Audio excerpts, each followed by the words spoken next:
SEZ ప్రమాద బాధితులను AP CM Chandrababu పరామర్శించారు.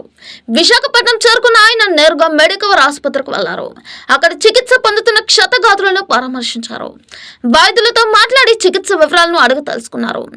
బాధితులతోనూ మాట్లాడి త్వరగా కోలుకునేలా ప్రభుత్వం అన్ని చర్యలు తీసుకుంటున్నామని, అండగా ఉంటామని భరోసా ఇచ్చారు. అనంతరం బాధితుల కుటుంబ సభ్యులతో మాట్లాడారు. ఆ తర్వాత ఆసుపత్రి వెలుపల సీఎం మీడియాతో మాట్లాడారు. ఫార్మా కంపెనీలో జరిగిన ఘటన తీవ్రంగా కాల్చివేసింది. ఈ ప్రమాదంలో 17 మంది మరణించగా 36 మందికి గాయాలయ్యాయి. క్షతగాత్రుల్లో 10 మంది తీవ్రంగా, 26 మంది స్వల్పంగా గాయపడ్డారు. ఎంత ఖర్చైనా బాధితులందరికీ ఉత్తమ వైద్య సేవలు అందిస్తాం. అవసరమైన వారికి ప్లాస్టిక్ సర్జరీ కూడా చేస్తాం. మృతుల కుటుంబాలకు ₹1 చొప్పున పరిహారం అందజేస్తాం. తీవ్ర గాయాల పాలైన వారికి 50 లక్షలు, స్వల్ప గాయాలైన వారికి 25 లక్షల చొప్పున పరిహారం ఇస్తాము. భవిష్యత్తులో ఇలాంటి ఘటనలు పునరావృతం కాకుండా చర్యలు తీసుకుంటాం.